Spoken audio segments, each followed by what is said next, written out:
Well, getting back to, you mentioned you were stationed in Japan and in that area. Did you have a chance to talk with some of the people, native people of the country? Why, yes, now that you mention it, I remember a very stimulating discussion with a student who was going to, I believe it was Tokyo University. He was a Japanese student? Yes, right, a Japanese student, spoke fairly good English. They are all required to study English in the universities and colleges in Japan.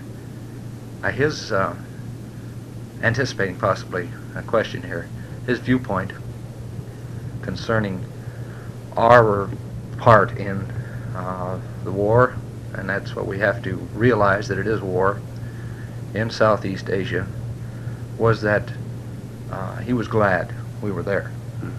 He said, now, I know, and the majority of my classmates know, that if it were not for the United States taking the stand against communism, that Japan would be the next step, since they are right next to communist China. He said, now, we know that they would be right at our doorstep. So in other words, they, do you think in general, approve of our policy in Vietnam? Very definitely, yes. Because you read reports and news items every day where so many people in, say, Japan or in the Philippines are against our stand. But it's interesting to talk with someone who has actually been to the country, had a chance to mingle through the groups and talk with them. Well, here again, it's like the viewpoint held by, say, the Europeans of the American, the demonstrations in the United States, the people who have burnt or destroyed their draft cards and this sort of thing. It is played up to such an extent in the magazines, newspapers, and news, that the people in the other parts of the world think that the majority of the people here hold this type of opinion about things. Now, of course, you were in Japan and this area when we were having such riotous demonstrations in Los Angeles and in that area, and you heard a great deal, I imagine, about them in the foreign countries. Yes, you're exactly right. They couldn't understand in the first place how such a thing as this could occur in the United States, or why. And again, the feeling generated by many people was that, well, apparently this is a problem all over the United States, and this is the way the people in the United States are. Of course, now that was mostly the segregation, integration type demonstration.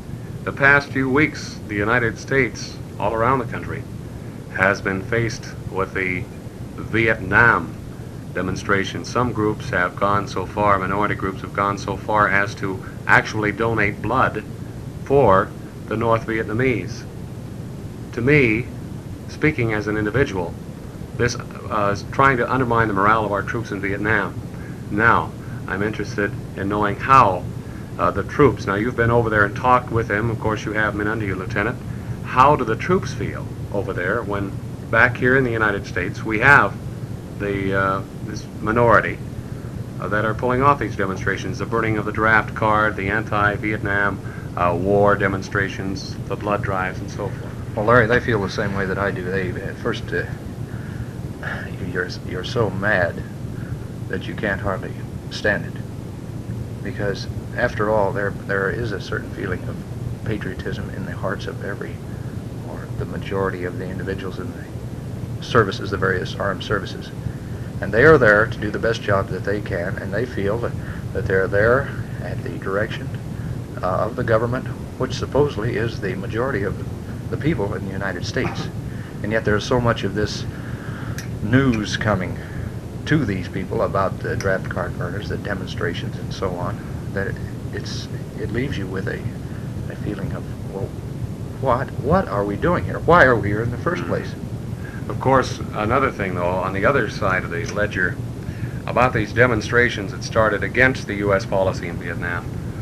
Now, it seems that people who support the efforts in Vietnam are stepping forward and saying, look, we support the Vietnam policy, now we're having blood drives. We have one that has just got underway out here at Sheridan College. I don't know if you knew that or not. Yes.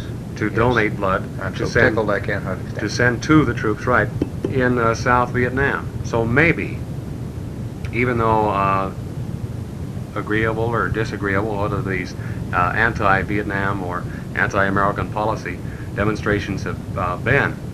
It's awakening these people, and now maybe the majority are getting this patriotism feeling back. Maybe now that they'll wake up and realize what the heck is going on over there in Vietnam, that we are in a war, that men are being killed over there.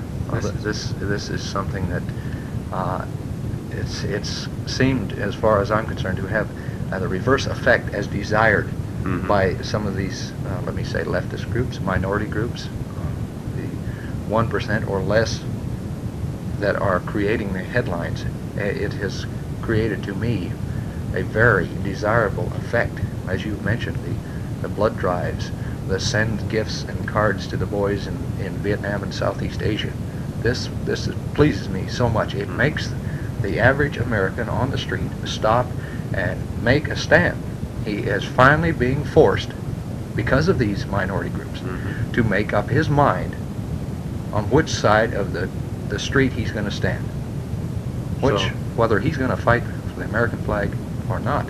Another thing which I just noticed in the news a couple of days ago, they were having trouble.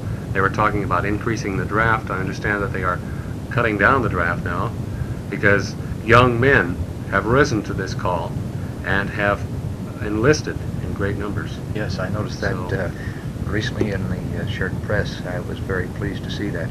I think this reverse effect that I mentioned is showing itself in many different ways. I think we're going to be surprised at some of the things that will happen in the next few weeks and months. Well, we know we're there to stay for a while, and it's not a very pleasant situation in Vietnam. But we wish everyone well, and we see that our time is just about up, and we certainly wish you a pleasant as possible 12 months in Southeast Asia, and we're looking forward to talking with you when you return. Thank you very much, Larry. It was certainly a pleasure to be here. KROE Sheridan speaking via our remote microphones with Lieutenant Frank E. Wakefield.